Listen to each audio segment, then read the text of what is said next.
بسم اللہ الرحمن الرحیم۔ روزے کے آداب۔ روزے کے عظیم اجر اور عظیم فائدوں کو نگاہ میں رکھ کر پورے ذوق و شوق کے ساتھ روزہ رکھنے کا اہتمام کیجیے۔ یہ ایک ایسی عبادت ہے جس کا بدل کوئی دوسری عبادت نہیں ہو سکتی۔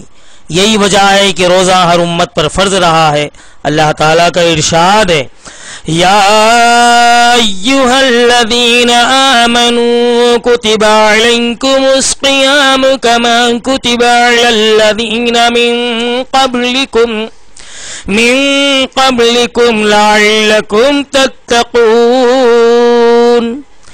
ایمان والو، تم پر روزے فرض کیے گئے جس طرح تم سے پہلے کے لوگوں پر فرض کیے گئے تھے تاکہ متقی اور پرہیزگار بن جاؤ۔ نبی صلی اللہ علیہ وسلم نے روزے کے اس عظیم مقصد کو یوں بیان فرمایا، جس شخص نے روزہ رکھ کر بھی جھوٹ بولنا اور جھوٹ پر عمل کرنا نہ چھوڑا تو خدا کو اس سے کوئی دلچسپی نہیں کہ وہ بھوکا اور پیاسا رہتا ہے۔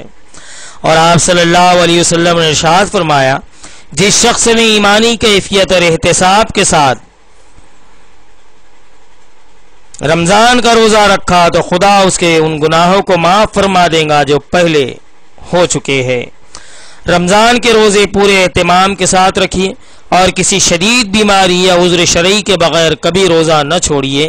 نبی صلی اللہ علیہ وسلم کا ارشاد ہے کہ جس شخص نے کسی بیماری یا شرعی عذر کے بغیر رمضان کا ایک روزہ بھی چھوڑا تو عمر بھر کے روزے رکھنے سے بھی ایک روزے کی تلافی نہ ہو سکیں گی۔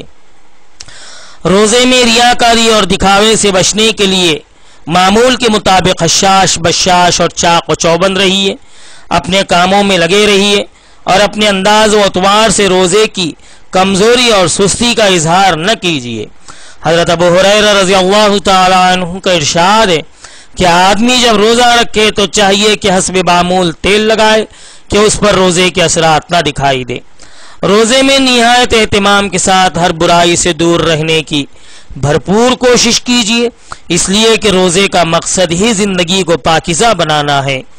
نبی صلی اللہ علیہ وسلم کا ارشاد ہے، روزہ ڈھال ہے اور جب تم میں سے کوئی روزے سے ہو تو اپنی زبان سے کوئی بے شرمی کی بات نہ نکالے اور نہ شور و ہنگامہ کرے، اور اگر کوئی اس سے گالی گلوچ کرنے لگے یا لڑائی پر آمدہ ہو تو اس روزے دار کو سوچنا چاہیے کہ میں تو روزے دار ہوں، بھلا میں کیسے گالی کا جواب گالی سے دے سکتا ہوں یا لڑ سکتا ہوں۔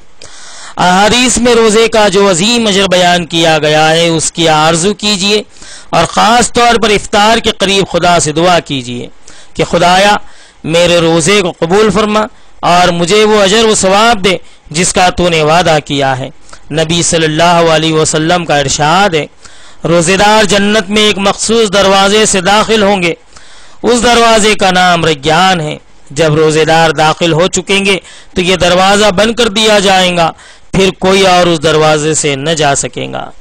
اور آپ صلی اللہ علیہ وسلم نے یہ بھی فرمایا کہ قیامت کے روز روزہ سفارش کرے گا اور کہے گا کہ پروردگار، میں نے اس شخص کو دن میں کھانے پینے اور دوسری لذتوں سے روکے رکھا، خدایا تو اس شخص کے حق میں میری سفارش قبول فرما، اور خدا اس کے سفارش کو قبول فرما لے گا۔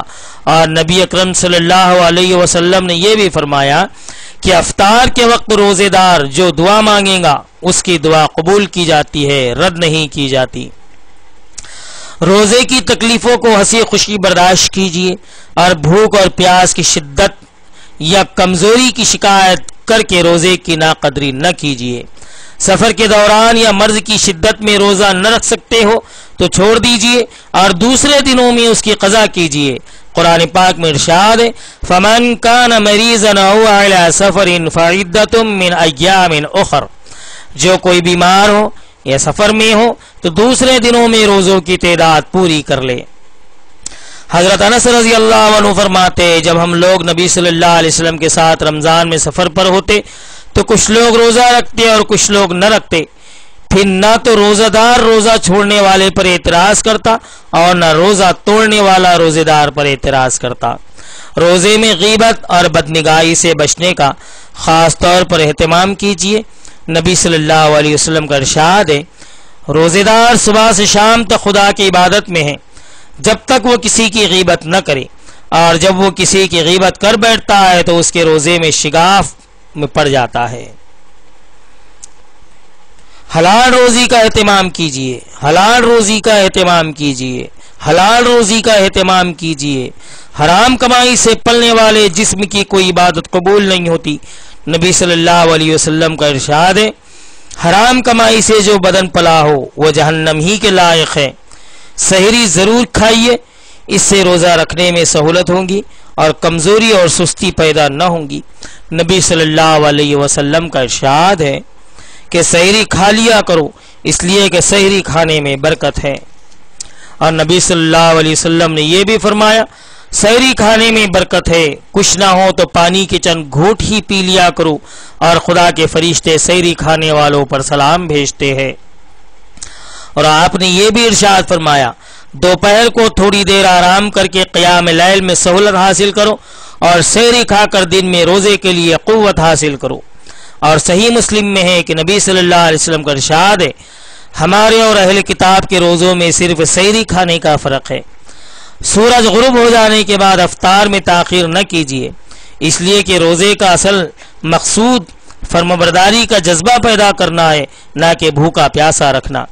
نبی صلی اللہ علیہ وسلم کا ارشاد ہے، مسلمان اچھی حالت میں رہیں گے جب تک افطار کرنے میں جلدی کریں گے، کہ مسلمان اچھی حالت میں رہیں گے جب تک افطار کرنے میں جلدی کریں گے۔